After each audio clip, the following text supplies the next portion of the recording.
তাবলীগ জামাত গিয়েছিল, এগুলো আমাদের বাস্তব কারগুজারি শুনাম। পিজি হসপিটালের এক ডাক্তার, তিনি ওখানে সফর করেছিল, তার মুখে অনেকবার শুনেছি মসজিদের ভিতরে যে আফ্রিকায় গেলাম দিনের দাওয়াত নিয়া, কালো কালো মানুষ ধর্ম কর্ম বুঝে না, কিন্তু ছোটবেলায় মুসলমান হয়ে রয়েছে, নবীরও চিনে না, আল্লাহকেও চিনে না। আমরা দাওয়াত দিতেছি, আল্লাহ সম্পর্কে বুঝাইতেছি, রাসূলুল্লাহকে চিনাইতেছি, কিন্তু আমাদের ওখানে থাকার অবস্থায় একটা বাস্তব ঘটনা ঘটে গেল।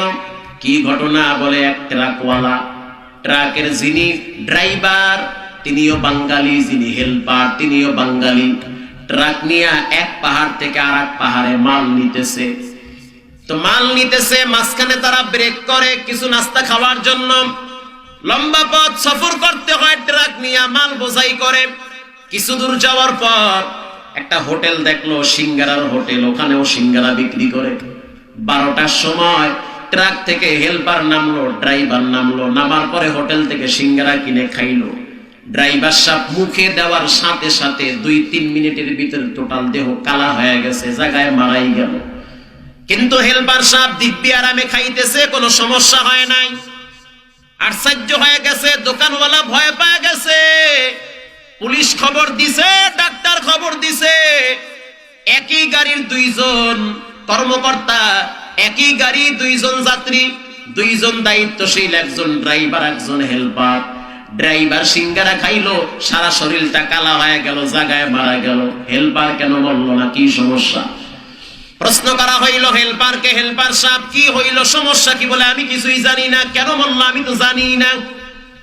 এবার ডাক্তার সাহেব মিশিং শরীরে যখন বসাইলো, যেই ব্যক্তি মারা গেল তার শরীরে যখন মিশিং লাগাইলো, মিশিং এর উপরে সম্পূর্ণ লেখাটা কালা হয়ে গেছে, বিষ হয়ে গেছে। ডাক্তারের বুঝতে বাকি নাই, এই অর্থাৎ এই ড্রাইভারের দেহটা বিষাক্ত হয়ে গেছে, পুরো দেহটা বিষ মিশ্রিত হয়ে গেছে, কালা হয়ে গেছে। হেল্পারকে প্রশ্ন করলো, আসার সময় কিছু ঘটেছে রাস্তায়? কিছু ঘটছে আসার সময়? প্রশ্ন করলো।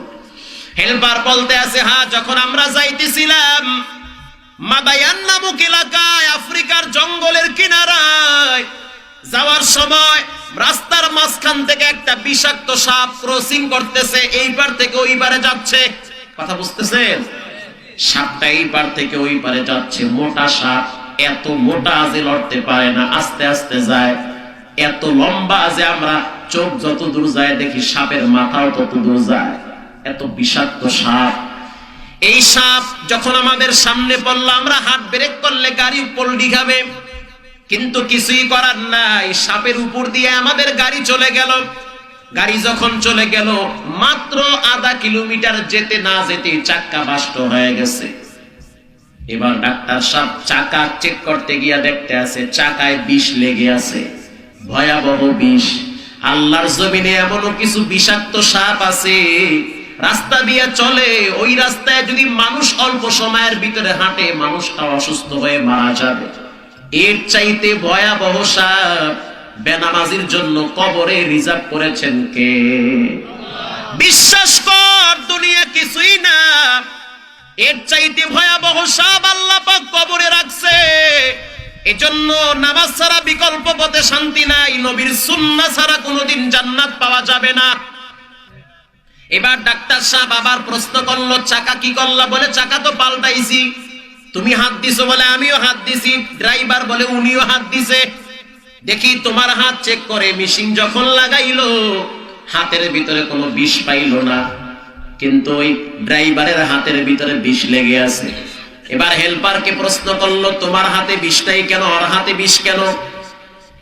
দোকানের যিনি মালিক তিনি দৌড়ায় আসছে, আসার পর বলতে আছে, আমি দেখছি ড্রাইভার সাহেব দোকানে ঢুকার পর সাথে সাথে সিঙ্গারায় হাত দিছে, মুখে নিছে, কিন্তু হেল্পার সাহেব বেসিং এ গিয়া 2 হাত পরিষ্কার করলো বিসমিল্লাহ বইলা।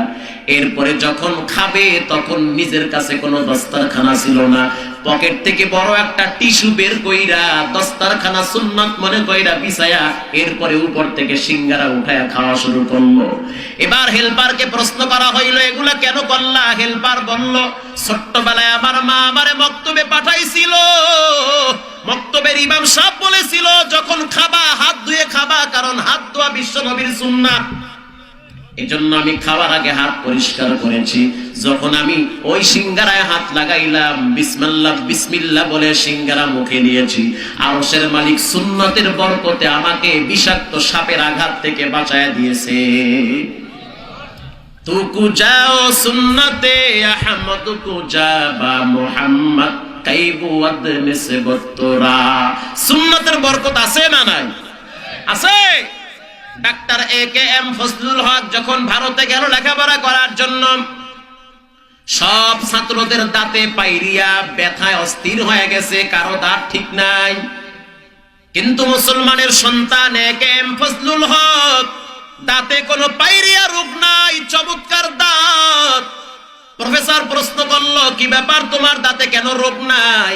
পকেট থেকে একটা কাঠের টুকরা বের করে দিয়েছে। কাঠের টুকরা বের করে দেখায় বলতেছে, এটা মেসওয়াক, বিশ্ব নবীর সুন্নাহ, আমি ব্যবহার করি নবীর সুন্নাহ মনে করে। আরশের মালিক সুন্নতের বরকতে আমাকে এই রোগ থেকে বাঁচায় দিয়েছে। সুবহানাল্লাহ বললেন না? বিশ্ব নবীর সুন্নাহ, দুধ খান শরীর ভালো থাকবে, দুধ খাবেন।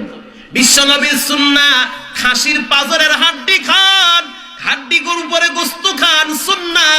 বিশ্ব নবীর সুন্নাহ, কদু খান, পেট ভালো থাকবে। কিন্তু বাঙালি এত ভালো, এত আল্লাহওয়ালা, দুধ বিক্রি করে বিড়ি খায়, কথা বল না, খায় কদু বেচে গুড় খায়, কদু বেচে বেচে এতগুলো গুড় দাঁতের মধ্যে দিয়ে বেটকাইতে আছে না নাই?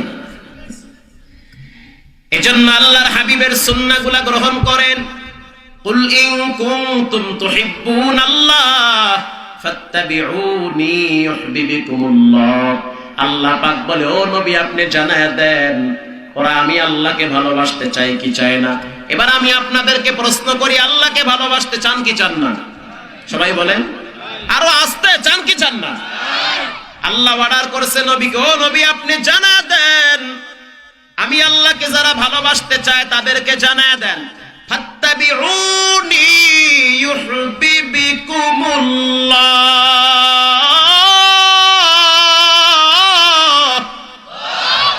তারা যেন আপনার রাসূলের ইত্তেবা করে।